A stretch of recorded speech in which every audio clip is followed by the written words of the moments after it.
ఈరోజు నల్గొండకు వచ్చానండి. సార్ మీ పేరు? శ్రీను. శ్రీనివాస్ గారు ఇన్వైట్ చేశారు నల్గొండకు. వీరికి వచ్చిన డౌట్ ఏంది అంటే ఈ రోడ్ ఉంది. రాజు ఒకసారి ఆ రోడ్ చూపి. ఆ రోడ్ స్ట్రెయిట్‌గా వచ్చేసి వీరి గేట్‌కే టచ్ అవుతుందండి. చూడండి గేట్ ఉంది కదా! డైరెక్ట్ గేట్‌కు టచ్ అవుతుంది ఆ రోడ్. వీరికి ఆ డౌట్ వచ్చింది ఏందంటే ఇది వీధి పోటు అని ఆలోచించారు. వాస్తవానికి కూడా వీరికి ఈ కార్నర్ నుంచి ఆ కార్నర్ వరకు చూస్తే ఈ ఈ రోడ్డులో ఎన్ని వస్తాయి అంటే ఉత్తర ఈశాన్యం వస్తుంది. సార్ ఇది ఉత్తరం వస్తది. అటు ఉత్తర ఈశాన్యము, ఇటు ఉత్తరము, ఇటు ఉత్తర వాయువ్యము, ఇటు ఉత్తర వాయువ్యం. అంటే ఆ రోడ్డు గుండా వచ్చే వ్యక్తులు ఇలా తిరిగిపోతూ ఇక్కడ టచ్ చేసి వెళ్తారు. ఇది ఉత్తర వాయువ్యం వీధి పోటు.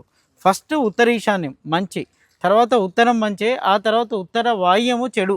కానీ మీకు జరిగిన మంచి ఏంటంటే 20 డిగ్రీస్ టిల్ట్ అయి ఉంది. అంటే 2 భాగాలు ఇటువైపు వచ్చేసినాయి. అప్పుడు మీకు ఇక్కడి వరకు ఉత్తరం వస్తుందండి. ఇగో ఇక్కడ వరకు. అంటే ఇక్కడ వరకు ఆగిపోవాల్సిన ఉత్తరము ఇక్కడ దాకా కూడా వస్తుంది.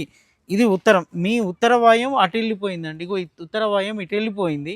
సో ఈ రోడ్ కనుక ఉంటే దాని ఎఫెక్ట్ ఖచ్చితంగా దీనికి ఉంటుంది. ఉత్తర వాయువ్యం ఎఫెక్ట్. సో ఇక్కడి నుంచి ఇక్కడికి ఇక్కడ ఉత్తరం వస్తుంది కాబట్టి ఆ రోడ్డు చెడు మాత్రం చేయట్లేదు. అంటే ఇదంతా ఉత్తరమే. ఇదంతా ఉత్తరమే. ఇది ఉత్తరము, తర్వాత అది ఉత్తర ఈశాన్యం. అది మొత్తం ఉత్తర ఈశాన్యం వచ్చింది. దాంట్లో తూర్పు ఈశాన్యం వచ్చింది. ఉత్తర ఈశాన్యము ఉత్తరం. కాబట్టి ఈ రోడ్డు మంచి చేస్తుంది. ఇది చెడు చేయట్లేదండి.